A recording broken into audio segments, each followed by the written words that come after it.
Hi, welcome to this special production by Southern Broadcasters Club.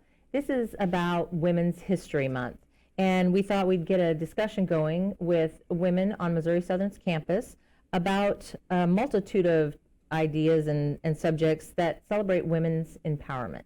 And joining me now is our panel of female influencers on Missouri Southern's campus. And we'll just throw out the first question. Who is it, a woman in your life, alive or dead, or an historical figure that has inspired you, and why? So I feel like a lot of women daily inspire me. So it's kind of difficult to choose just one specific woman. But if I were to choose, it would be a very close tie between my mother and my sister. But I'm gonna go with my sister, my older sister actually. And she's I've throughout my childhood I've seen her grow up, and she's really been like a second mother figure to me because I come from Dallas. So coming to Missouri Southern was like a complete culture shock and like city life versus small town life. It's kind of like a shocker, but she'll really help me, guide me through the whole entire process. And she's honestly one of the strongest women I've met. Like, I've seen her grow up, and she's had multiple challenges, obstacles come into her way, and every time I've just seen her push through them and just become so much stronger.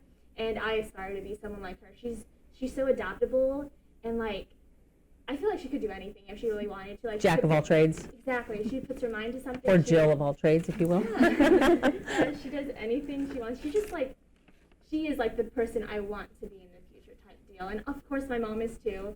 But I feel like my sister is more of a go-getter. She just loves doing what she wants. It's good you have someone in your life, and it's not just somebody who is out. Yeah, she's like my best friend. Aside from my sister, obviously, she's my best friend. I feel like I can tell her anything, and she's always there for me. I know I can come to her with anything. Okay, and Bethany, do you have anybody in mind? Yes. So kind of similar to you, my mom and my sister are both really big inspirations because they've both been able to establish pretty good careers. My mom's a retired teacher, and my sister is a nurse, and she has 3 kids. But just being able to be that example of, being a woman, you can still be wife and mom and still be able to pursue your dreams and establish a good career. Kind of like how on a local level, that's my mom and my sister, and kind of on higher up level, I would probably say that whenever Supreme Court Justice, Amy Coney Barrett was accepting her nomination, she walked up holding up one of her kids' hands. Mm-hmm. So I really love anything that helps establish, you can still, have your personal love life, you can still have children and a family, but you can also pursue more of your dreams and still be considered successful. Yeah, because for the longest time, and it still is part of the glass ceiling, there's not ever been a woman president in America.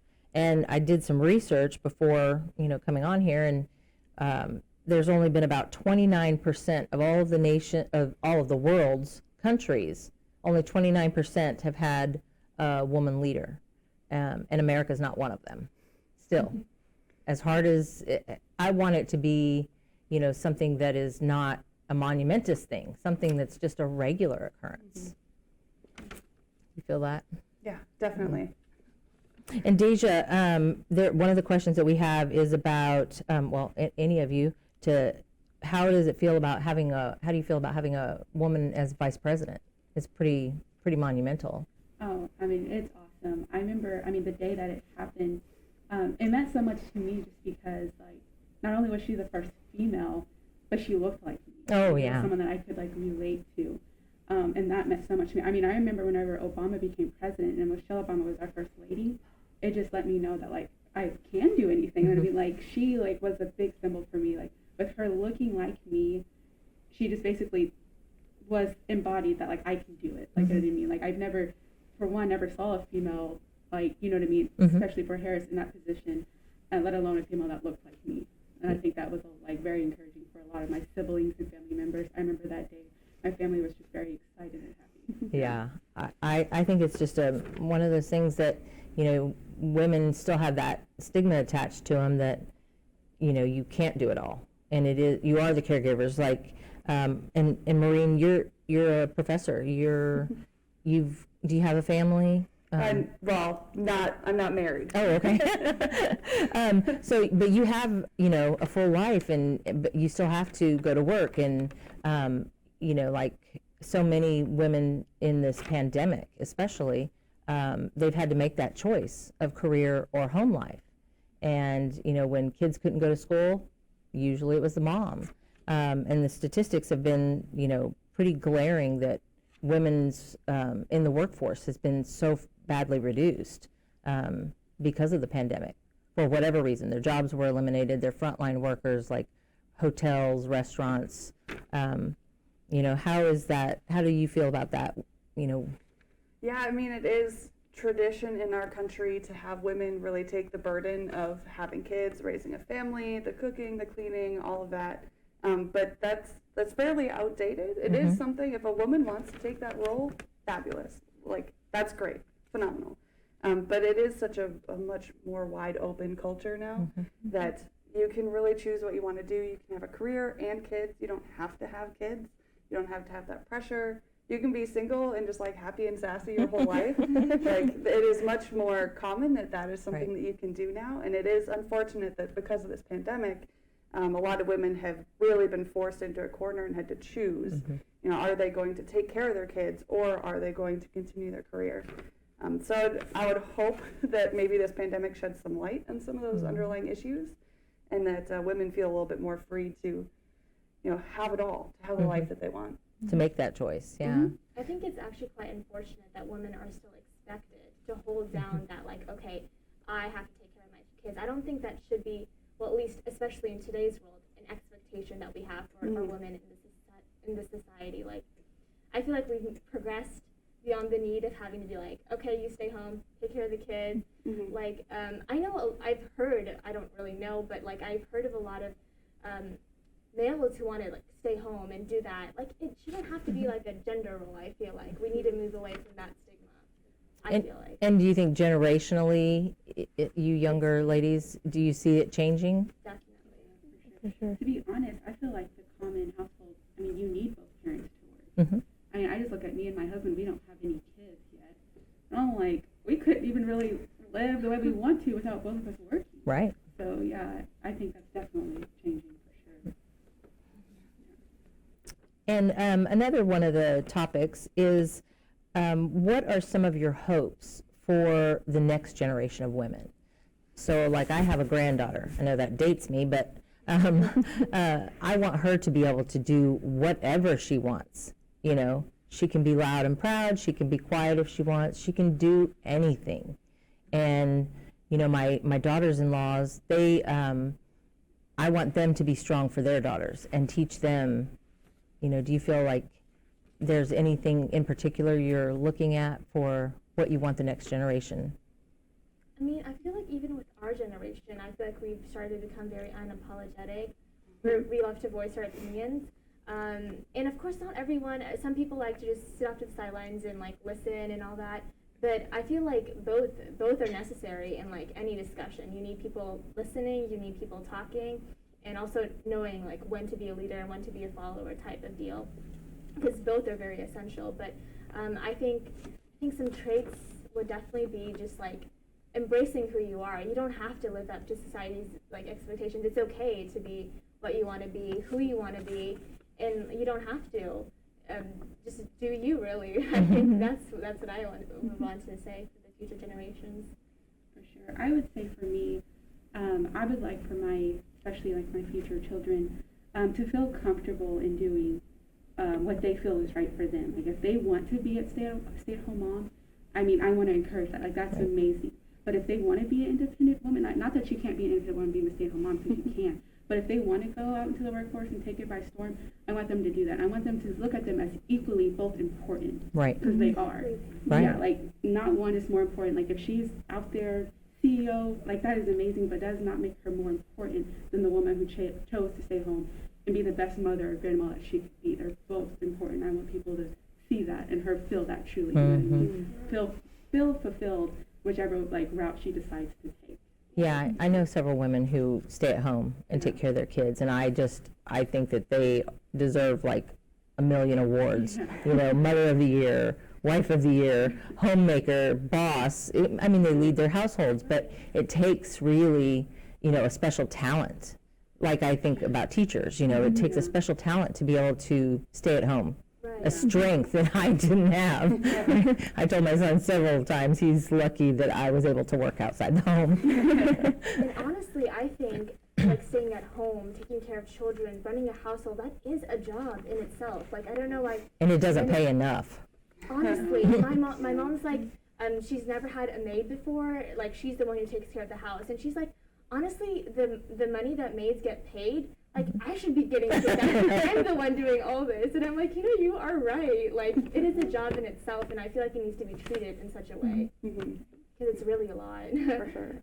Yeah, and like what you said earlier about how, whether you're CEO or doing any sort of other job, like a stay-at-home mom, that I'm really hoping that we increase more because we're so good about it now. I won't discredit that, but the more examples that we have and the more accepting that people become of, oh, well, you don't have to be like this shining star over here who's broadcasted everywhere. Like, you can still be stay-at-home mom because, having more examples like that we can follow, I think that's stronger than anything that we could ever say or think. Like, the more that we do and the more that we're like, oh, no, you can follow this career if you want. You don't have to do this just because your mom did it. You can do this because you have a different skill set.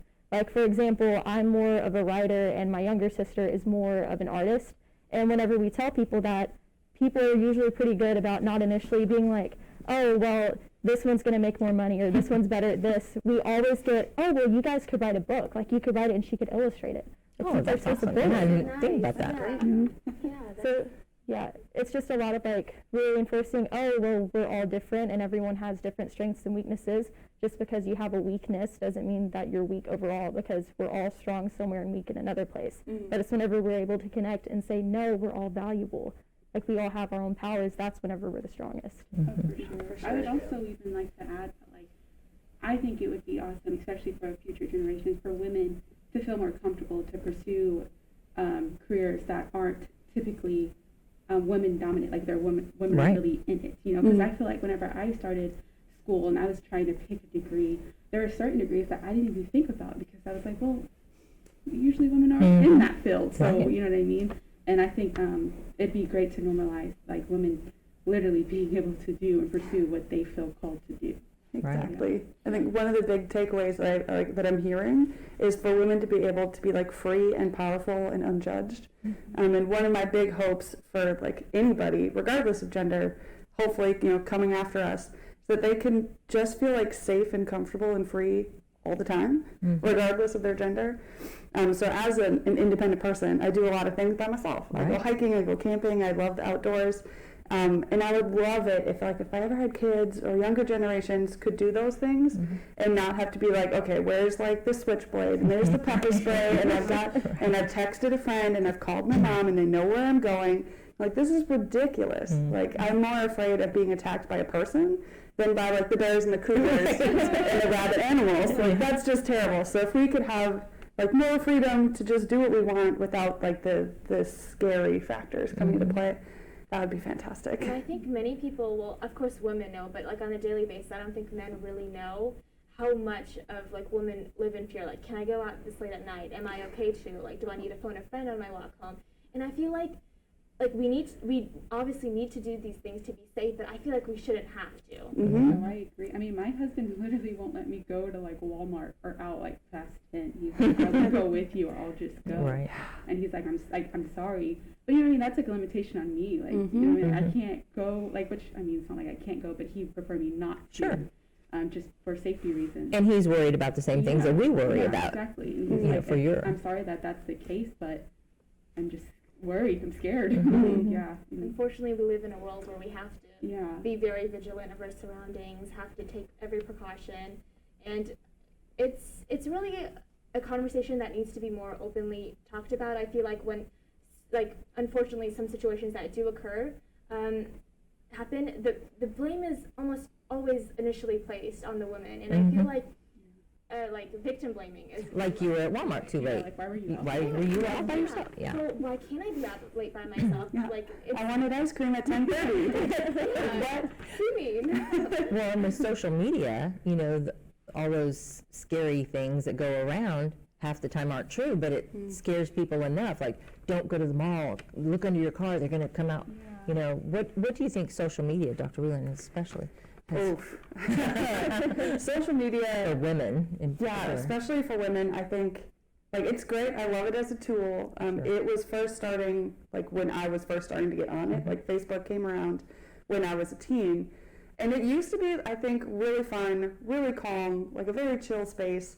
But nowadays, the comment sections and, like, the crazy news that goes around and the untruths or whatever you want to call it that just is circling around makes people like just go crazy. Like they're fearful of each other. We've gotten so separated into different groups. Women are getting attacked about their looks, like if they don't do their makeup okay, or if their hair is wonky and they go on YouTube, all of a sudden people are ripping them apart.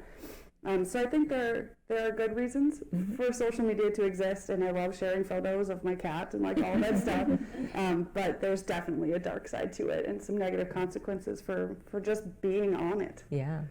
Does the younger generation in particular, do you feel like there's more bullying for girls? Well, honestly, if I'm being honest, I don't remember a time that there wasn't bullying. Oh, well, that's true.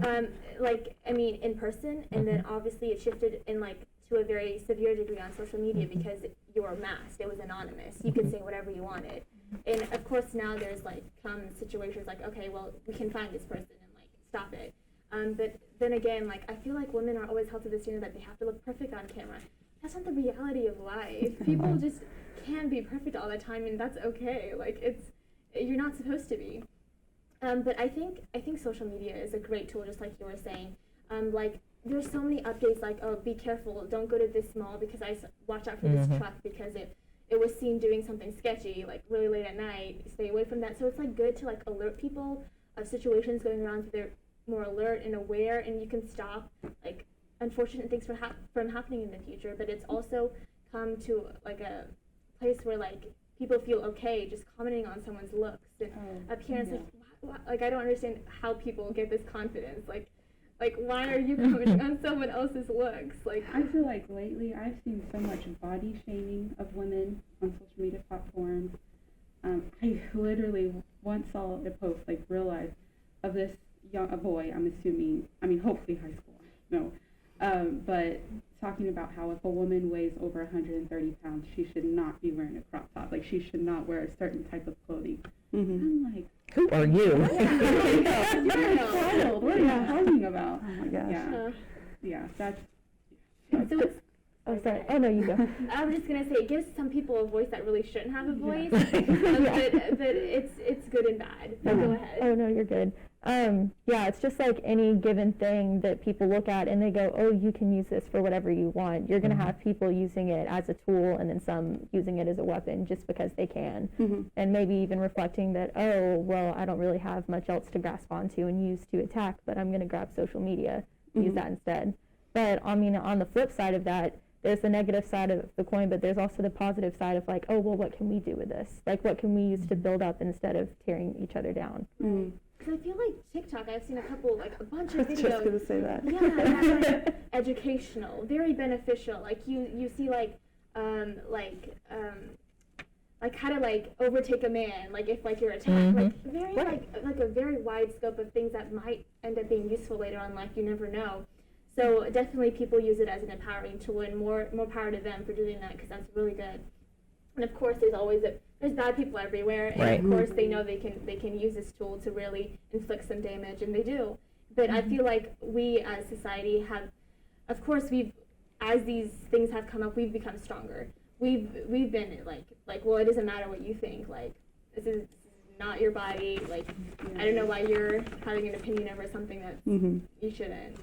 Kind of going with that, with, like, the whole TikTok, I think I've seen a lot of women do a good job with showing not necessarily their flaws, but how, like, just real, like how real that, like, we are. Like, I know that Photoshop and all these filters have set kind of an unrealistic beauty standard for women, and I think we're doing a good job of, like, starting to kind of take that back and just like, well, this is what I actually look like in real life, and it's still beautiful. Right. Yeah, and I think social media has been a good, like, platform for that anyway, like starting that conversation of, like, well, this is me Photoshop, but this is me without it, and I'm beautiful and Either way. Yeah. beauty's is in the eye of the beholder, is the saying. And what are some important issues that you feel aren't talked about enough, like violence against women? You know, in some of the classes that I took when I went to school here at Southern, criminal justice classes about domestic violence, and I took some classes. One of the women at Pitt State, she led a class. She was in charge of one of the domestic violence shelters over there. And, you know, the question is always, why don't they leave him? Why do they stay? And she said, flip the script and ask the question, why don't they make him leave? Why don't they remove him from that situation? Why is it her that has to make the choice? You know, because oftentimes it's their home, their children, their security, the only income sometimes. Yeah, so along with, you know, violence against women, are there any other subjects that you feel, you know, should be talked about more, or including that one? Well, that's a big one. Yeah. That one's close Yeah. to the top of the list.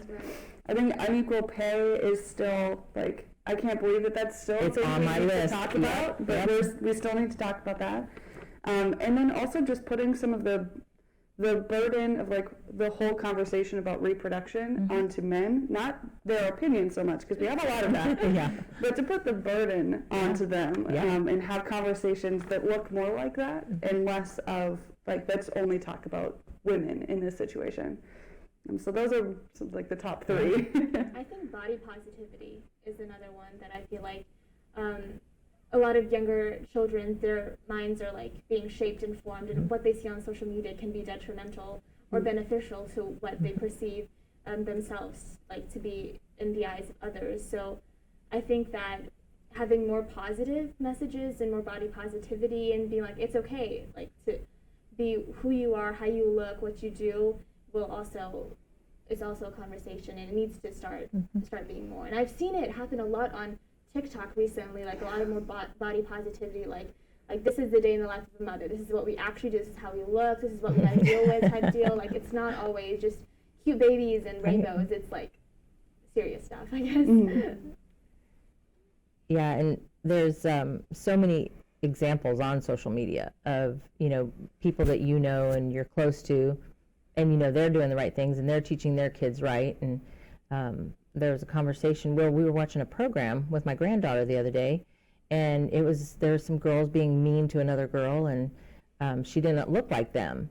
And I know that it was, you know, I want to say it was a little black girl, and her hair was different than theirs. And my granddaughter says, why are they being mean to her? And I said, well, she doesn't look like them.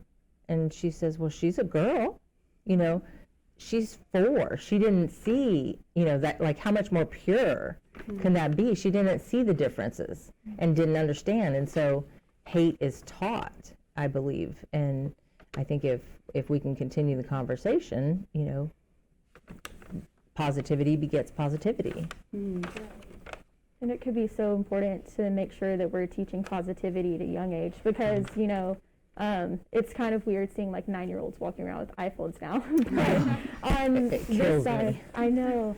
On this side, like, we see the positivity on social media, and, you know, of course, we've all been through situations where we've been uncomfortable with ourselves, and even people still today experience it.